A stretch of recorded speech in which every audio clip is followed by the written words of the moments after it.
और वहीं हूथी के नेता की ओर से जो धमकी दी गई है उसके कुछ ही देर के बाद यमन से हूथी विद्रोहियों ने इजरायल के एलेक्ट पर निशाना साधते हुए बैलिस्टिक मिसाइलों से हमला बोल दिया, जिसे इजरायल ने नाकाम करने का दावा भी किया। इजरायल के मुताबिक यमन से दागी गई मिसाइलों को इजरायल के हैट मिसाइल डिफेंस सिस्टम से निकली एरो 3 मिसाइलों से लाल सागर के ऊपर ही नष्ट कर दिया गया। तो बड़ी खबर इस वक्त की यमन से इजरायल पर दागी गई बैलिस्टिक मिसाइलें, हालांकि इजरायल ये कह रहा है कि उसने इसे नाकाम कर दिया। एलेक्ट पर निशाना साधते हुए बैलिस्टिक मिसाइल जो छोड़ी गई थी उसे इजरायल ने नाकाम करने का यह बड़ा दावा किया है। आपको बताएं, इजरायल के मुताबिक यमन से दागी गई मिसाइलों को इजरायल के हैट मिसाइल डिफेंस सिस्टम से निकली एरो 3 मिसाइलों से लाल सागर के ऊपर नष्ट किया गया।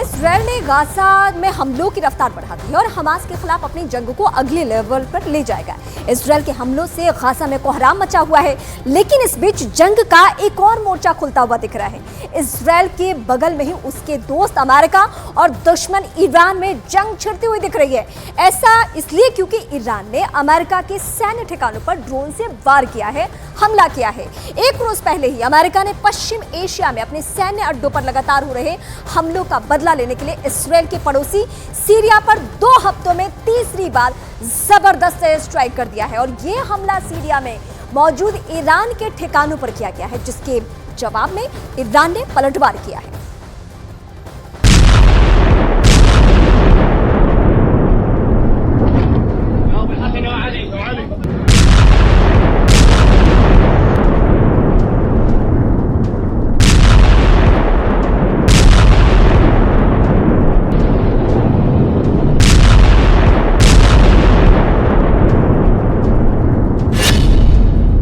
सीरिया में अमेरिकी सैन्य ठिकानों पर हमला।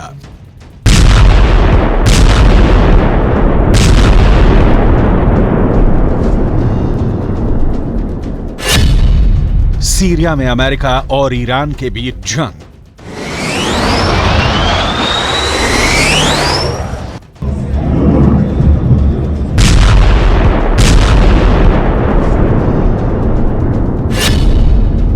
अमेरिका का बदला भड़काएगा विश्व युद्ध की आग।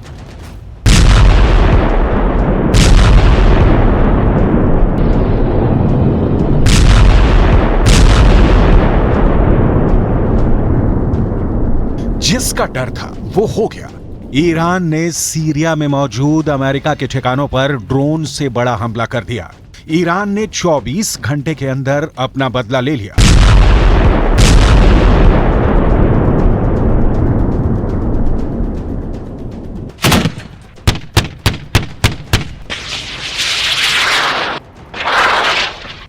अमेरिका ने एक रोज पहले सीरिया में मौजूद ईरान के ठिकानों पर एयर स्ट्राइक की थी, जिसके जवाब में ईरान ने बड़ा पलटवार किया है।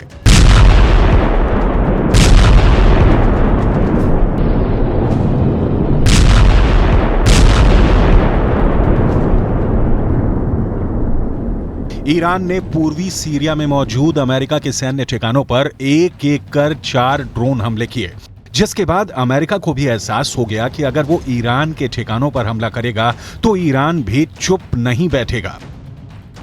अमेरिका ने एक रोज पहले ही सीरिया में मौजूद ईरान के एक हथियार डिपो को निशाना बनाया था।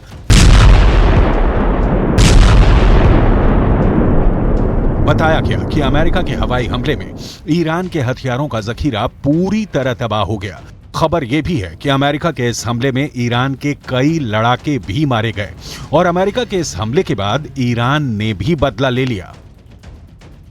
पश्चिम एशिया में पहले ही हालात विस्फोटक बने हुए हैं। सिर्फ एक चिंगारी पूरे इलाके में जंग की आग भड़का सकती है और अमेरिका के एयर स्ट्राइक के बाद ईरान ने जिस तरह से हमला किया उससे तो एक बात पक्की हो गई है कि ईरान खुलकर जंग के मैदान में उतरने को तैयार है।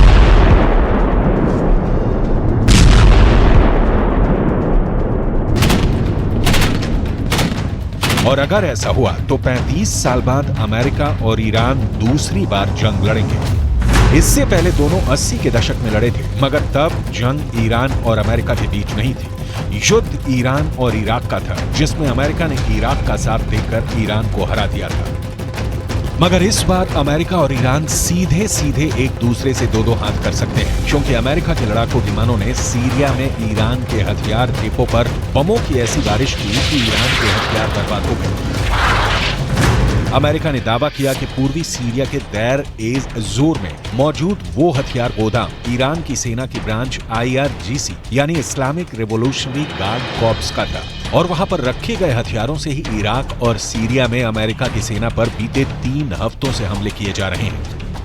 इसीलिए अमेरिका ने ईरान के हथियारों को ही स्वाहा कर दिया, ताकि ना रहे ईरान के हथियार और ना ही अमेरिका के सैनिकों पर हमले किए जा सके। सीरिया में ईरान के अड्डे पर हमला करके अमेरिका ने दो कह दिया कि अगर उसके सैनिकों पर आंच आए तो वो तमाशा नहीं देखेगा। लेकिन इसके साथ अमेरिका ने ये भी साफ किया कि वो पश्चिम एशिया में लड़ाई बढ़ाना नहीं चाहता।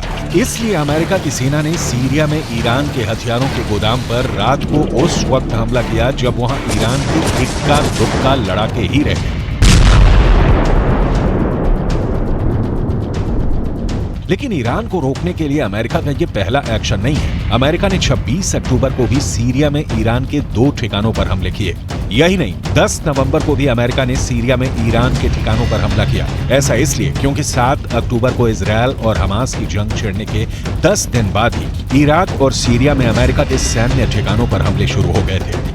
इराक और सीरिया में अमेरिका के सैनिक आईसिस की आतंकियों से लड़ रहे हैं, जिन पर 17 अक्टूबर से अब तक करीब 41 बार हमले हो चुके हैं। बताया गया कि उन हमलों में अमेरिका के 46 सैनिक घायल हुए हैं, जिनमें कुछ को तो सिर पर गंभीर चोट आई है। और इराक और सीरिया में ईरान के समर्थन वाले लड़ाके एक्टिव हैं। इसलिए अमेरिका ईरान के इशारे पर उसके लड़ाकों के अपने अड्डों को निशाना बनाने का आरोप लगा रहा है और जवाब में ईरान के ठिकानों पर अटैक कर रहा है। यहाँ तक कि अमेरिका पूरे के पूरे पश्चिम एशिया में अपनी सेना की घेरेबंदी कर चुका है और पश्चिम एशिया में अपने सैनिकों की संख्या बढ़ाने से लेकर अमेरिका वहाँ अपने जंगी जहाजों से लेकर F-15 और F-16 जैसे एक से बढ़कर एक लड़ाकू विमान उतार चुका है और थार्ड और पैट्रियट जैसे एयर डिफेंस सिस्टम भी तैनात कर चुका है। अमेरिका ने इलाके में आसमान में गश्त भी बढ़ा दी है, मगर लग रहा है कि अमेरिका के हमले और पश्चिम एशिया में उसकी घेरेबंदी ईरान और उसके साथियों के जहन में डर नहीं भर पा रहे, क्योंकि अमेरिका के हमलों के बाद सीरिया और इराक में उसके सैनिकों पर हमले और बढ़ गए और वहां लगभग रोजाना अमेरिका के अड्डों पर कभी रॉकेट तो कभी ड्रोन बरस रहे हैं। वहीं यमन से हूथी विद्रोहियों ने भी अमेरिका को निशाना बनाना शुरू कर दिया है। कुछ दिन पहले ही यमन में लाल सागर के ऊपर अमेरिका के MQ-9 रीपर ड्रोन को मार गिराया और अमेरिका को अब तक हवा नहीं लगी कि आखिर किस हथियार से उसके ड्रोन पर हमला किया गया।